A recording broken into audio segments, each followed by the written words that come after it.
सत्संग का मतलब क्या है? सत का मतलब है सच और संग का मतलब है साथ। सच क्या है? सच है ओम, हरि, अल्लाह, वाहिगुरु, गॉड। वो सच है। उसके नाम करोड़ों हैं, अरबों हैं, पर वो सच था, सच है और सच ही रहेगा।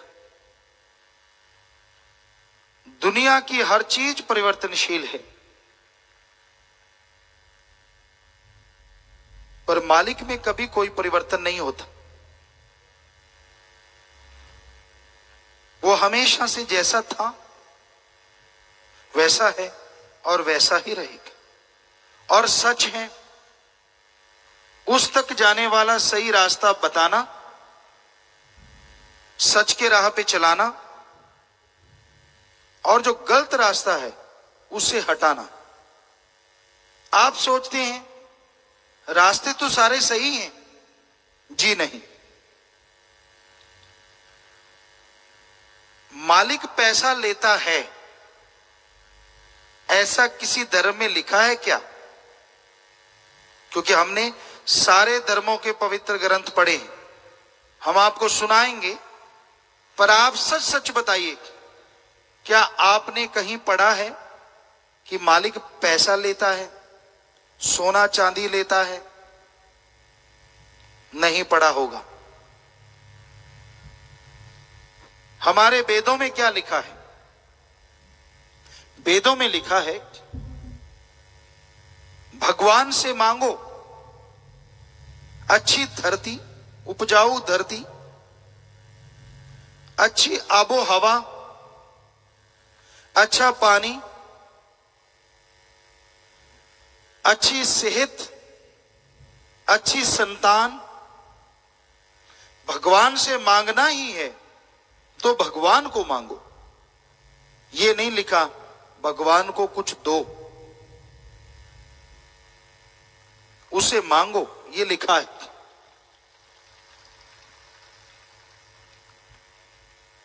इस्लाम धर्म में लिखा है अल्लाह रहमो करम का दाता है।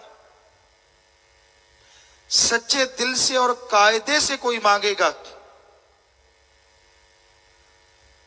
तो इतना मूसलाधार देता है कि दामन झोलियां छोटी रह जाती हैं और उसका रहमो करम मूसलाधार बरसता चला जाता है, कमी नहीं आती।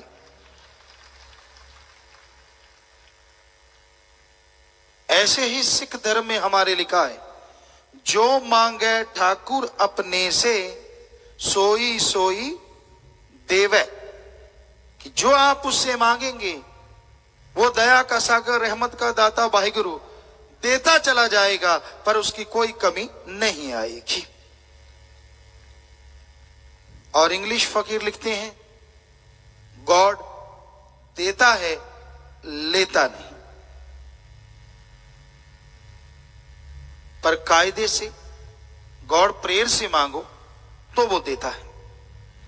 तो सभी धर्मों में यही बात आई कि वो देता है, लेता नहीं है। तो उस मालिक को जो हम देते हैं उसका क्या होता है? हम जो भी मालिक से मांगते हैं वो मालिक देता है, पर जो आप मालिक को देते हैं वो मालिक नहीं लेता। होता क्या है, हमारे जैसे लोग चढ़ाते हैं और हमारे जैसे लोग उठा के खा जाते हैं। नाम उसका चलता है और पेट पूजा इंसान की होती है। सोचने वाली बात, इंसान का शरीर कोई पढ़ नहीं पाया, कोई इसे पढ़ नहीं सका। अब तक 15 से 20% बॉडी को पढ़ा जा सका है। तो जिस मालिक ने इंसान का शरीर बनाया, क्या वो इस शरीर के बनाए कागज के टुकड़े रुपए को नहीं बना सकता? अगर उसको पैसा चाहिए तो वो आदमी को बना सकता है, तो आदमी के बनाए पैसे रुपए को क्यों नहीं बना सकता?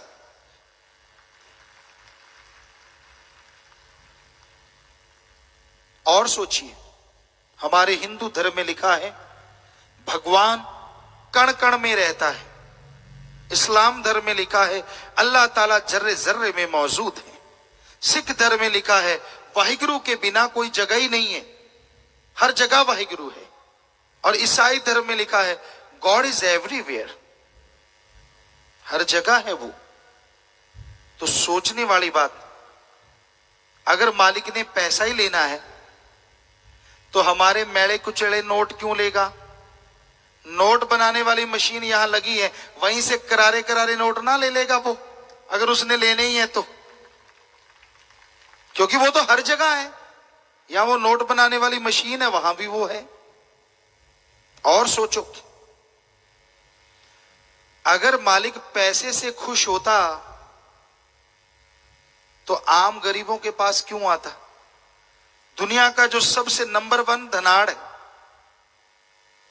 वो मालिक को अपने घर में बिठा लेता कि ले मालिक सारी दौलत तेरी, और मालिक पे टिकट लगा देता कि जिसने देखना है 10,000 रुपए टिकट, बात करनी है 20,000 रुपए टिकट। शुक्र है ऐसा नहीं है, वरना भगवान भी ब्लैक में बिकता है इस दुनिया में, क्योंकि वो टिकट ब्लैक में बिकती। तो हम आपको गारंटी दे सकते हैं, ओम हरि अल्लाह वाहिगुरु राम दाता था, दाता है और दाता ही रहेगा। वो मंगता नहीं हो सकता, 100% गारंटी है ये। बल्कि संतों ने तो ये लिखा है मांगन मरण समान है, और मत कोई मांगो भीख, मांगन से मरना भला, ये सतगुरु की सीख। मांगो नहीं, कर्म जोगी बनो। हमारे हिंदू धर्म में अवतार हुए श्री राम जी, श्री कृष्ण जी, वो अवतार हुए। अवतार ही नहीं, राजा महाराजा भी थे, पर बचपन से उन्होंने करके खाया। जब गुरुकुल में रहे, आश्रम की खेतीबाड़ी का काम किया, बन बन से लकड़ी बींद के लाए, गुरु और गुरु मां के लिए खाना बनाया, उनके पांव दबाए, गुरु के बाद सोए, गुरु से पहले उठे, सारा दिन कर्म करते रहे। इसलिए उन्होंने लिखा कर्म जोगी बनो।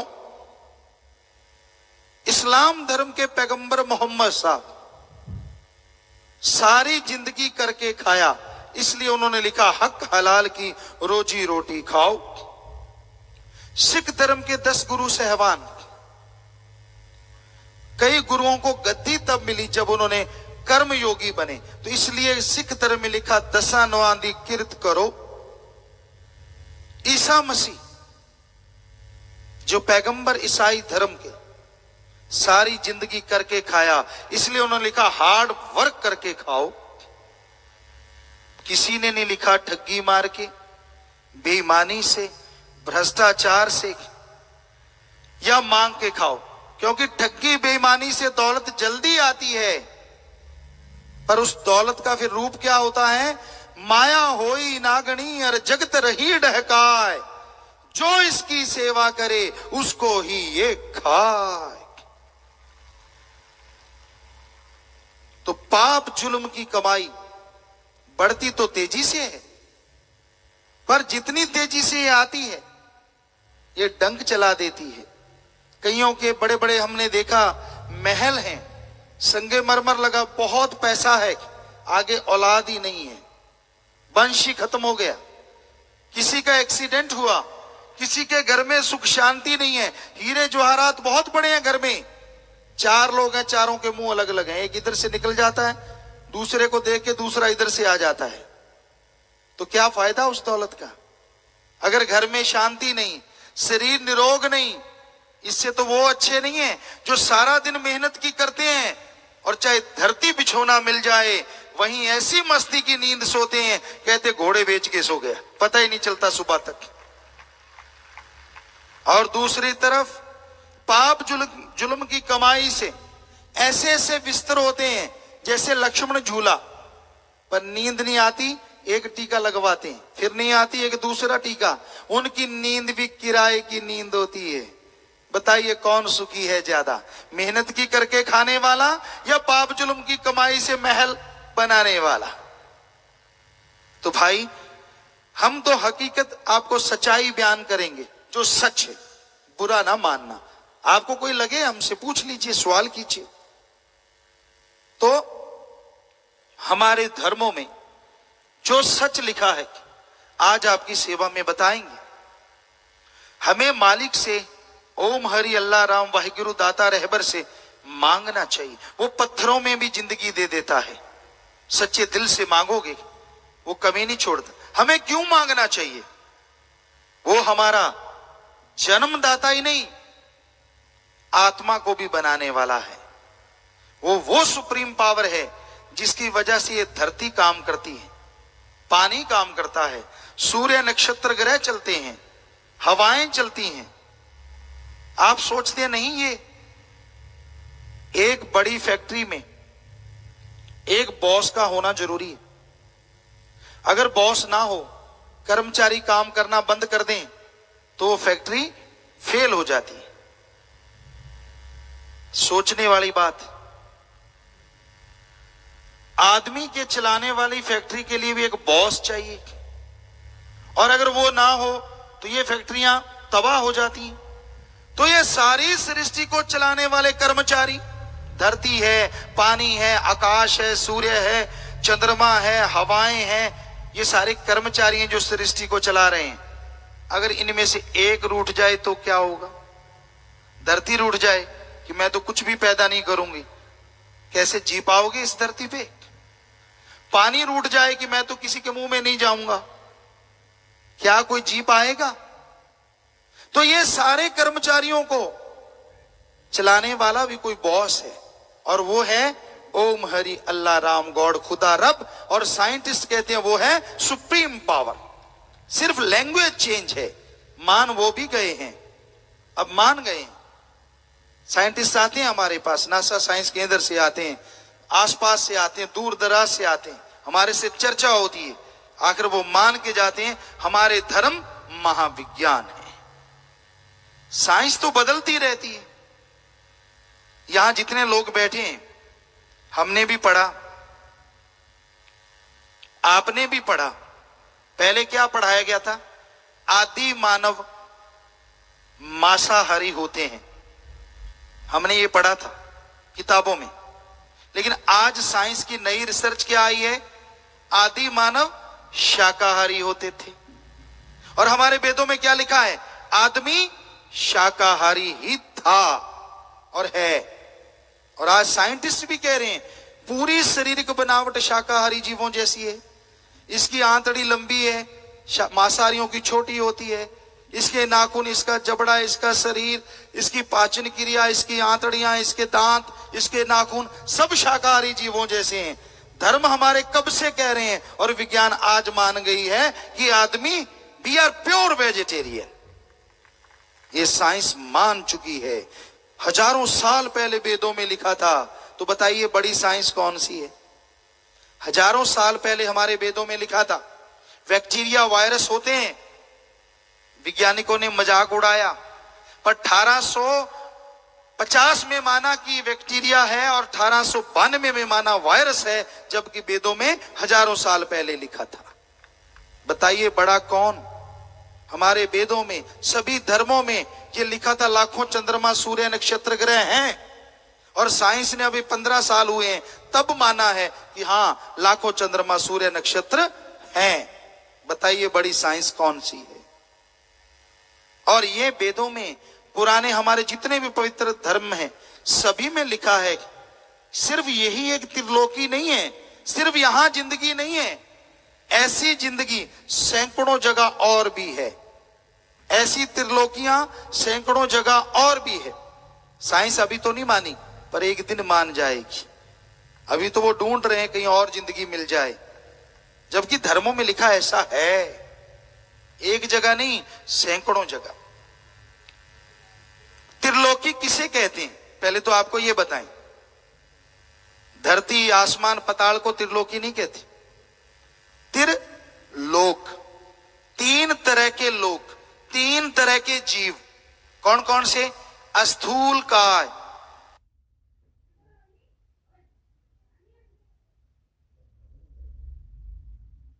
जो दिखते हैं शरीर, सूक्ष्म काय, जो दिखते नहीं पर शरीर है, बैक्टीरिया वायरस कोई भी मान लीजिए आप,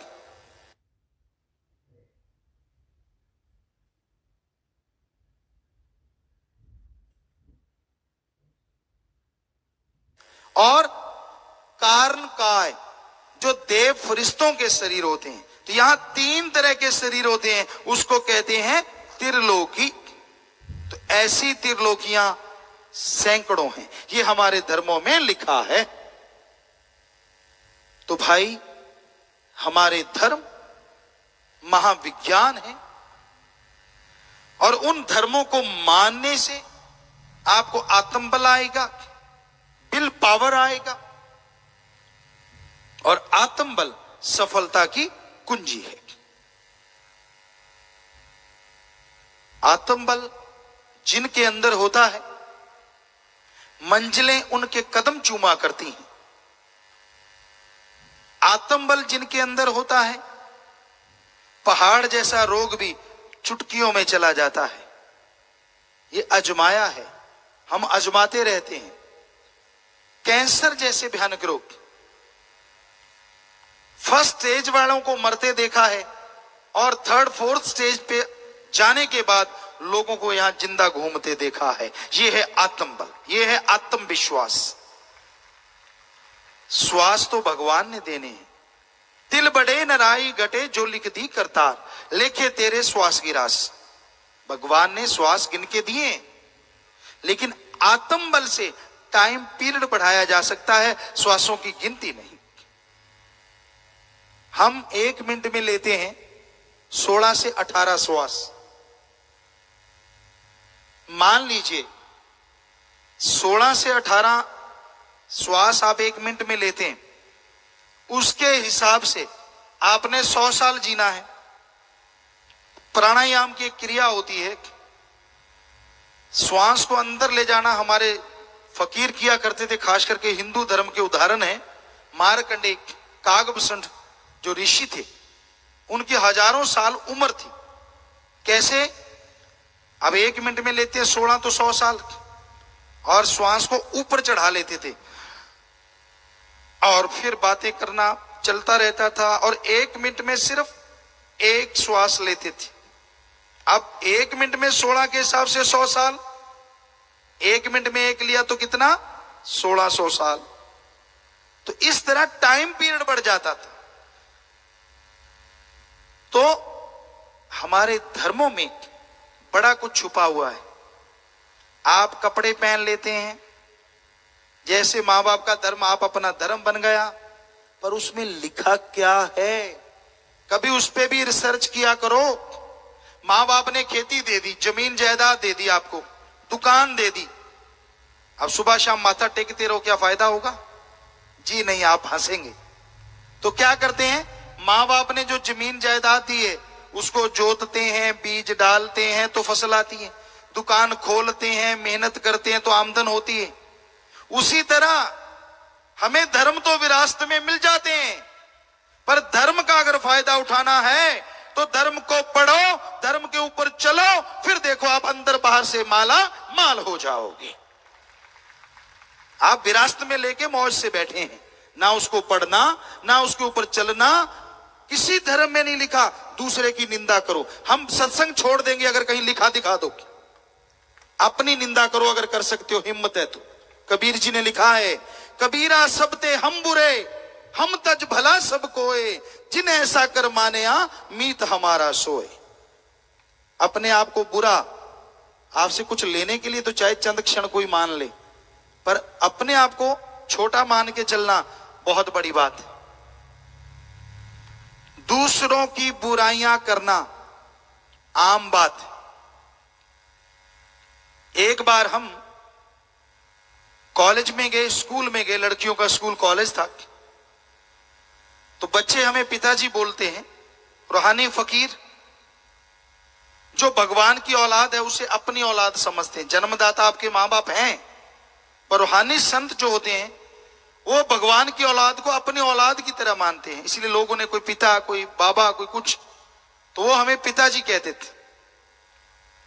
कहने लगे पिताजी हमें कोई ऐसी बात बताओ या हमारी कोई बुराई छुड़ाओ, हम जिंदगी भर बुराई नहीं करेंगे, आपके सामने कसम खाएंगे। तो हमने कहा पक्का? सभी स्कूल कॉलेज के बच्चे काफी हजारों में थे। कहने लगे हाँ पिताजी पक्का। हमने कहा बेटा ठीक है, निंदा चुगली छोड़ दो। बच्चों ने हाथ खड़े किए, कसम खाई। एक छोटा सा बच्चा रोने लगा। हमने कहा बेटा रो क्यों रहा है? ध्यान से सुनिए। कहने लगा गुरुजी अगर निंदा चुगली छोड़ देंगे तो करेंगे क्या? सोचो सोचो, सारा दिन जो आप बातें करते हो उसमें से निंदा चुगली निकाल दो, क्या रह जाता है बाद में? कौन कौन सी बातें? ज्यादातर चलती निंदा चुगली है। कोई पास से गुजर गया, उसका अगला पिछला हिसाब किताब सारा लगा देंगे। ये ऐसा होता था, वैसा होता था।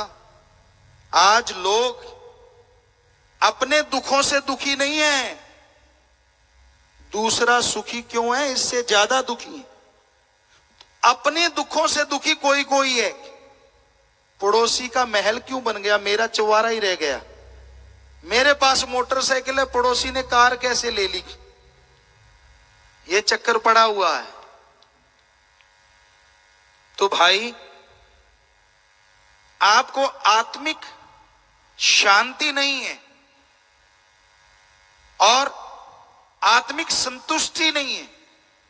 ये दो बातें, आत्मिक शांति, आत्मिक संतुष्टि अगर आपको हो जाएगी तो दुनिया में सबसे सुखी आप होंगे।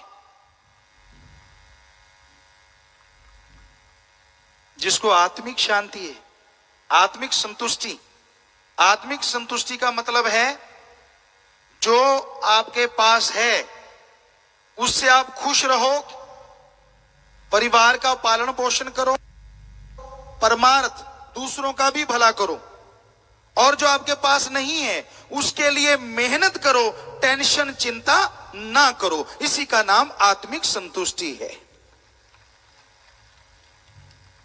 आदमी के पास बहुत कुछ होता है पर और पाने की टेंशन जो पास में है उसका सुख नहीं लेने देता।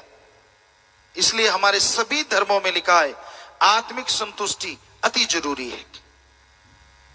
और आत्मिक संतुष्टि आत्मबल बढ़ाने से आती है, और आत्मबल बढ़ता है आत्मिक चिंतन से, और आत्मिक चिंतन होता है भगवान अल्लाह वाहिगुरु गॉड खुदा राम के नाम से, गुरु मंत्रा से, मेथड ऑफ मेडिटेशन से, वो युक्ति से, वो मेथड से जो हम आपको बताएंगे, बिना किसी पैसे के, बिना धर्म छुड़ाए, बिना नोट बोट का चक्कर चलाए, बिना किसी पैसे के।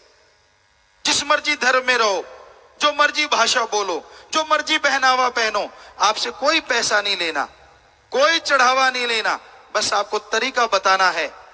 आप अपने घर में, बच्चों में, परिवार में रह के उस तरीके को करेंगे तो यकीनन आपके अंदर आत्मबल आएगा, और उस आत्मबल के सहारे आप सुख शांति को हासिल जरूर कर पाएंगे। सत्संग, वैसे संग का रंग लाजमी चढ़ता है। आप झूठ बोलने के वाले के पास बैठो, कुछ दिन बैठते रहोगे तो आप झूठ बोलने जरूर लग जाओगे। जैसा करो संग वैसा चढ़े रंग। आपको एक शेर सुनाते हैं, ध्यान से सुनिए। अगर पास अग्नि के बैठोगे जाकर तो उठोगे एक दिन कपड़े जलाकर। अगर पास अग्नि के बैठोगे जाकर तो उठोगे एक दिन कपड़े जलाकर। अगर पास फूलों के बैठोगे जाकर तो उठोगे कपड़ों में खुशबू बसाकर।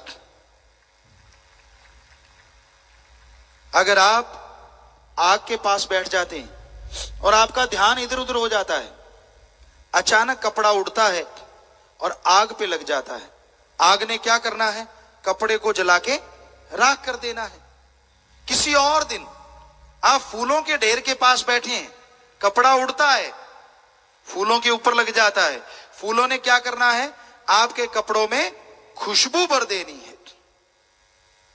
तो भाई, अगर बुराई का संग करते रहोगे तो बुराइयां आपके सुख शांति को जला के राख कर देंगी, और अगर आप अच्छाई भलाई का संग करोगे तो आपका जीवन खुशबू से महक जाएगा, समाज में लोग आपकी इज्जत सत्कार करना शुरू कर देंगे।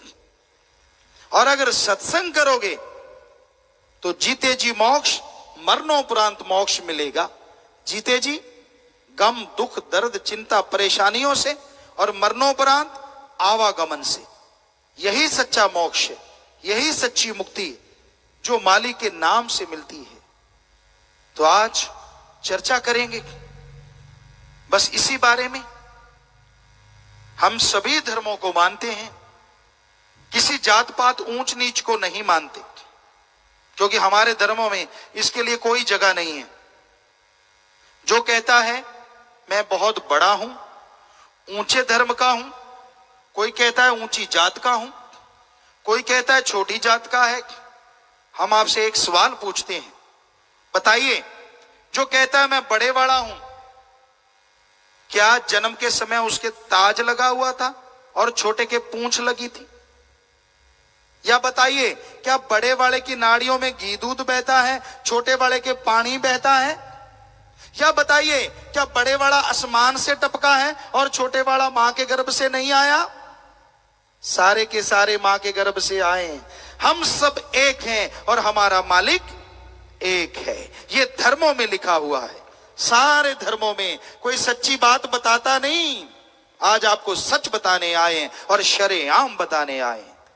सारे धर्मों में लिखा है हम सब एक हैं, कोई ऊंच नीच किसी धर्म में नहीं है। वेदों की बात भी करेंगे, जिनमें वर्ण बने हैं, 4 वर्ण, वो कर्म के अनुसार हैं, जन्म के अनुसार नहीं है। ये आपको बता दें। तो सत्संग कारखाना है। जैसे गाड़ियां बनती हैं, कल पुर्जे बनते हैं, वो कारखाने होते हैं। यहां इंसान बनाए जाते हैं। आदमी कहता है मैं तो इंसान ही हूं। नहीं भाई, इंसानियत भूल गया है। एक पशुओं का झुंड है। हमने देखा राजस्थान में जिमींदार कांटेदार झाड़ियां लगा देते हैं, तारें लगा देते हैं कि फसल खराब ना करे, पर पशु तो पशु है, अंदर से घुस जाते हैं और जब जिमींदार दौड़ाते हैं तो भागते हैं, उनको दिखता कुछ नहीं, कईयों के चोट लग जाती है। ऐसा हमने एक मिर्ग को देखा, हिरन, वो भाग गए, एक को चोट लग गई। हमने धीरे से टीले थे, टीलों के पीछे से जाके देखा, बाकी झुंड ने उसको घेर रखा है और यहां से खून निकल रहा है, उसको जीभा से चाट रहे हैं, लीपापोती कर रहे हैं। आप कहते हैं हम आदमी हैं। रोड के किनारे कोई घायल पड़ा है, गाड़ी आती है, धीरे होती है, उसको देखते हैं, अपना तो नहीं एक्सीलेटर दबा देते हैं और भाग जाते हैं। बताइए आदमी कौन और पशु कौन? वो पशु कहें जो अपने झुंड वाले को घायल देख के उसका इलाज कर रहे थे, हिरन मिर्ग, या इनको पशु कहें जो अपने आदमी यानी अपने शरीर जैसे शरीर को घायल देख के गाड़ी दौड़ा के ले जाते हैं? बताइए कौन आदमी है और कौन पशु है?